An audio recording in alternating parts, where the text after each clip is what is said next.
day, Mr. Nik Nazmi, the Hello. candidate for seat P118 Setiawangsa for Pakatan Harapan, correct? Correct.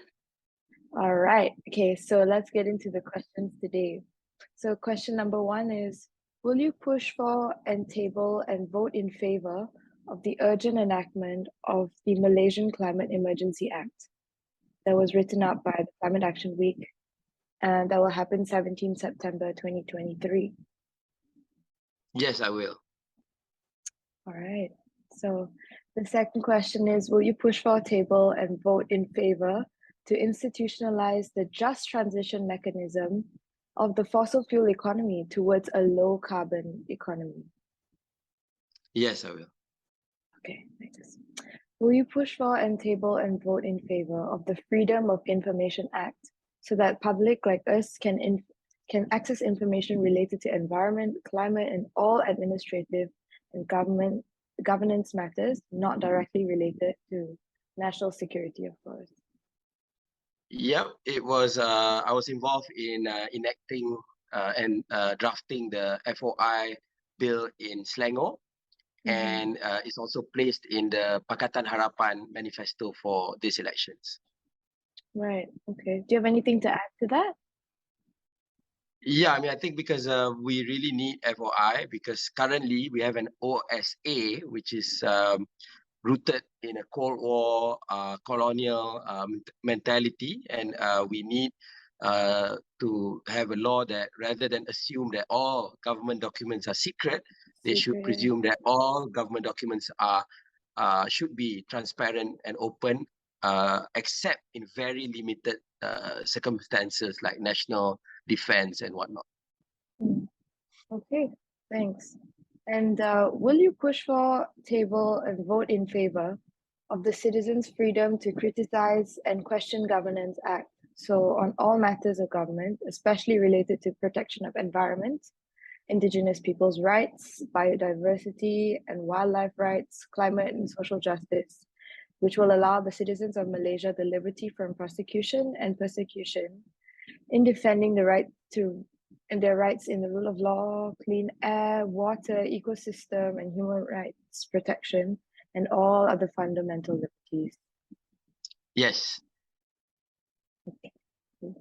Because it's really hard for us as like civil society members to try, like the past few years have been tough in terms of us being able to speak out freely without being harassed by the government's like excessive force, right? So this is very, very important for us as well. So the next question is, will you defend and push for measures to ensure the protection of existing forest reserves in your state and to encourage the same in other states so that forests remain intact as a whole functioning ecosystem to ensure the continual protection of Malaysia's rich biodiversity, water catchment areas, and our rights to the environment? Yeah.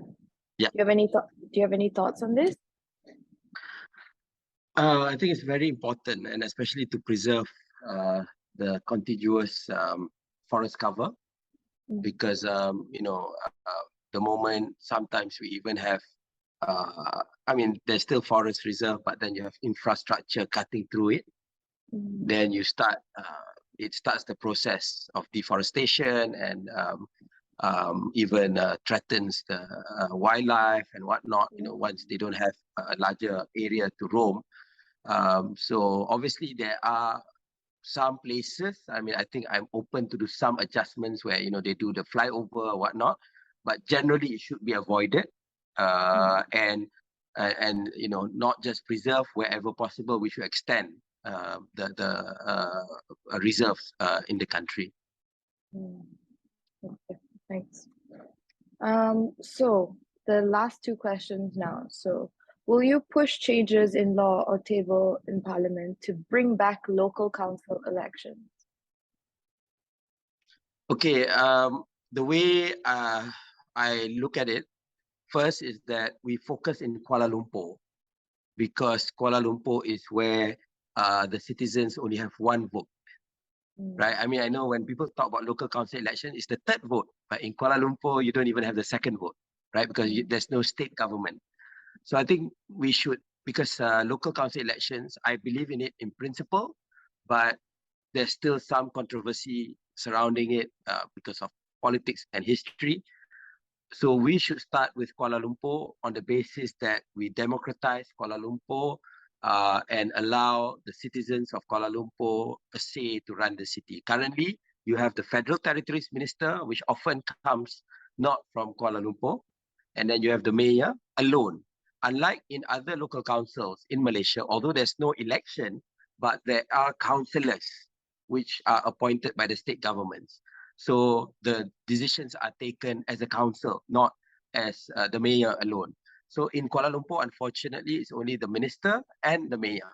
So there's only two people in a local council that's actually richer than Selangor in terms of its budget, right? They have a bigger budget than Selangor, but there's only two people deciding everything. So I think we can argue that we can start in Kuala Lumpur as a matter of practical reality, and then eventually see what we can learn from that, what sort of democratizing process we can do, and see how we want to introduce greater democracy at the local government level.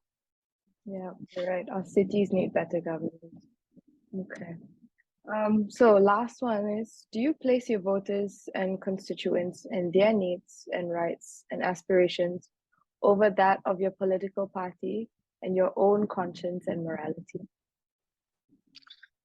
Of course I do. I have in the past when I was protecting, what do you call that? It was a recreational field.